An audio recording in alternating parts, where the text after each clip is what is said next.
And welcome back to another edition of MicroPats with me, Jake Donnelly. This is our Week 6 edition of MicroPats from the Patriots' 43-40 win over the Kansas City Chiefs. If this is your first time tuning into MicroPats, first off, as always, thank you for doing so. Secondly, what I do here, is I take one play from the Patriots' previous game and break it down and use it as, well, a microcosm of how the game unfolded for the Patriots. In this Week 6 game against the Chiefs, we were taking the Patriots' 3rd and goal play from just inside of the 1-yard line, first play after the 2-minute warning, where the Patriots are going to go up 24-9. Now, the reason I am taking this play is because all of the conversation leading into the Sunday night game was about who is, in fact, the best tight end in the NFL. Is it Travis Kelce? Wrong. Or is it Rob Gronkoski? Right. It is Rob Gronkoski, and it is for situations like this.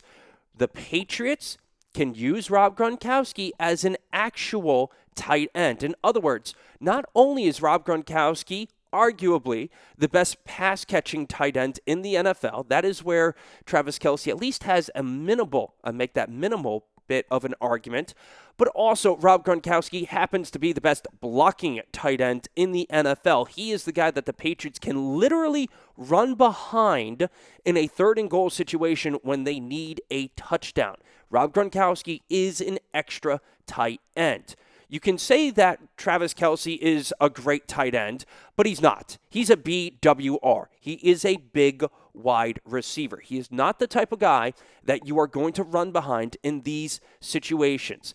I don't care. You can take a horse, you can paint it black and white, and you can say it's a zebra. It can make zebra noises, but it's still a horse. Travis Kelce is a big, wide receiver. He is not a tight end. A tight end is exactly what Rob Gronkowski is, and it's for plays like this one. Okay, so what you're going to see is Jacob Hollister, he's going to go in motion. Gronkowski is going to have to block Frank Zombo. Zombo is about a half yard off of Gronkowski's right shoulder, and he is tasked with trying to make this hole bigger because the Kansas City Chiefs have 4 defensive linemen pretty much covering up the center guard holes. So the play is going to try to go off tackle, but in this goal line scenario, the Patriots are going to try to make this hole as big as possible. So James Devlin, a.k.a. Jimmy Neckroll, according to Jerry Thornton at Barstool Sports, the Patriots are going to try to make this hole as big as possible so Devlin can burst through, knock about 17 different people on their keisters, and then Sony Michel can just put his head down and score the touchdown. So as we roll this, you'll see Hollister going in motion, Brady trying to pick up if the Chiefs are in man or if they are, in fact, in a zone. You can see they're in man. Brady recognizes that, points out the Mike linebacker. And so what we're going to get is Gronkowski against Zombo about 3 yards outside of the right hash. And you can see there's my little 3-yard kind of marker. And then Gronkowski is going to want to take Zombo and shove him as far to the right as possible. And guess what? He's Rob Gronkowski. He's going to do just that. So we roll the video, 1 block, a 2 block, and now all of a sudden Zombo is about 5.5, 6 yards outside of the right hash. In other words, almost double the amount of space, the amount of yardage he was outside of that right hash because, yeah, Rob Gronkowski is an absolute animal. James Devlin's about to just explode on somebody, and Sony Michel is going to score an easy touchdown. So it rolls in, yay, touchdown, Dwayne Allen, 3 tight end set for the Patriots. Allen right here, Gronk, and Hollister. And you can see now, Zombo's to the outside of Gronkowski. Zombo is going to want to kind of set the edge right there, force everything to the inside. But again, it's Rob Gronkowski, a lot easier said than done. So Gronkowski, as we roll this, is going to take Zombo, and he's going to shove him to the outside. Collinsworth is going to circle the 4 linemen. That forces this play to the outside. Marcus Cannon, the tackle, is going to draw the most outside inside defensive tackle to try to make this lane for Michel to run behind. Cannon does his job. Mason does his job. David Andrews, guess what, does his job. And so that lane is going to appear pretty much where Chris Collinsworth said, except it's actually going to be about another half yard to the right because Rob Gronkowski opens up a massive hole, just moving Zombo out of the way. Here's the connection. There's the distance outside the right hash, and it's going to go one connection. Yep. And we're going to get another one because Rob Gronkowski is, in fact, that good. And now, if you're Sony Michel, don't you follow James Devlin? I think any single running back is going to follow James Devlin because he's an all-pro fullback, and Bill Belichick, for all of this wonderful offense that Josh McDaniels has, yeah, it actually is kind of dependent every now and then on a player like James Devlin, which is so much fun that the Patriots have a fullback, a real fullback, that a guy like Sony Michel, a guy like James White, or even Mike Gillislee, they were thinking that he was going to come back, but it was actually Kenyon Barner who had a very good series in this one. But back to the original point, yeah, you follow James Devlin because he is still your prototypical fullback, and he is just going to blast his way through, especially in these short yardage situations. Bam, on your keister. As Gronk did his job, you'll see Zombo is going to get shoved out of the screen. Easy touchdown for Michel. Now, here's the thing. Usually it's MicroPats because we take one play. But the argument this week was who is the better tight end. And in order to do that, we need to actually look at what a tight end does. Yes, we know that Kelce can catch the ball. And in fact, in the previous play that got this ball down to the 7-yard line for the Chiefs, that was the one where he hurdled this man. Almost fumbled, but he hurdled the would-be tackler. So here is Kelce. You'll see Tyreek Hill go in motion as we play this. Kelce at the top of the screen. There's Tyreek Hill in motion. Kareem Hunt to the left of Patrick Mahomes. And now the task for Kelce is he is going to try to block Trey Flowers. Good luck with that. It's Trey Flowers. So here's Kelce. He does a good job. He's trying to get this hole to his right shoulder so that the pulling guard can open up this big hole.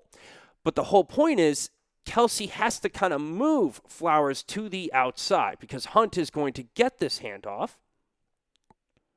I said Hunt is going to get this handoff. There we go. And Kelce right now looks like he's in good position.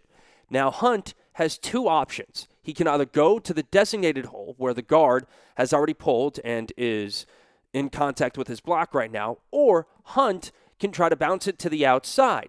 But the whole point, if you're a Patriots fan, you have heard this said over and over and over again. The whole point of having a guy like Trey Flowers at defensive end is so he can set the, what do we say? The edge. So he can set the edge. If he doesn't, this is going to be a touchdown for Hunt. But he's going to set the edge, he's going to lock it down, and he is going to force Hunt to the middle of the play. So we roll it again. And you'll see, this is what I'm talking about. Jason McCourty is tasked with covering Tyreek Hill. Patrick Chung, he has already read the play. Chung is right there. Chung has already read the play, so he is going to be the run force in the middle of the field. If Hunt bounces this to the outside, in other words, if Trey Flowers doesn't set the edge, it's an easy walk-in touchdown for Kareem Hunt. But you have Trey Flowers setting the edge, and you can already see Kelce is kind of getting pushed back in his stance. He's high, he's bending backwards, and Trey Flowers is doing all of that to Travis Kelce. So, Hunt, is he going to go to the outside? Nope. He's going to go down to the inside, and already Trey Flowers has shed the block, and he is going to collapse down and make this tackle, along with Patrick Chung. So, boom, it's about a 2, maybe 3-yard gain. Could have been a lot more for the Chiefs and Kareem Hunt, but Travis Kelce didn't really do that great of a job of blocking. Kind of caught Trey Flowers, and Flowers did whatever he wanted to do in that scenario. So now we're going to run the two plays side by side, and you'll really see the difference in this one, okay? There's an entire mountain of men in front of Rob Gronkowski, including Zombo. Gronkowski is a key block on the left. Kelce is a key block on the right, trying to allow the guard to pull and open up a huge hole. But does Kelce do that? No. Does Gronkowski do it? Yeah, he does it even better than really you could expect him to. Kelce's going to catch Trey Flowers. Gronkowski, he is going to move Zombo like, well, little sack of potatoes. So we run the play. There's the connection. Gronkoski on the left side blocking Zombo. Kelce on the right side trying to block Flowers. The run comes to the inside, and Michel has already passed Zombo. Flowers is about to make the tackle on the right, and there you go. That, literally side by side, is the difference between Rob Gronkoski and Travis Kelce. Kelce is a fantastic pass-catching tight end who essentially is a BWR, a big wide receiver. Whereas, yes, Rob Gronkowski is, in fact, a BWR, a big wide receiver, but he is also a guy you can count on to make the block when it matters most. 3rd and goal from the 1-yard line. Gronkowski taking his man and shoving him aside, because that is exactly what Rob Gronkowski does. He takes his men and he throws them out the club. All right, so thank you for tuning in to another edition of MicroPats, the Week 6 version against the Kansas City Chiefs, answering the question, who is the best tight end in the NFL? Is it Travis Kelce? No. Is it Rob Gronkowski? Oh, yeah. All right, so we'll be back on Monday. The Patriots play the Chicago Bears at 1 o'clock Eastern. I'll probably get that MicroPats done sometime in the morning. A lot of different issues. This is why the MicroPats this week was later. But I do thank you for tuning in. I have a lot of fun doing this, and I hope you guys enjoy it as well. Who's the best tight end in the NFL? Yeah, it still is Rob Gronkoski. Well, that'll do it for me. Thank you for tuning in, and we'll see you on Monday for the Week 7 edition of MicroPats. That will be the New England Patriots versus the Chicago Bears. This has been the Week 6 edition of MicroPats, the Patriots versus the Chiefs. 43-40 victory for the Patriots. Goodbye, and go Pats.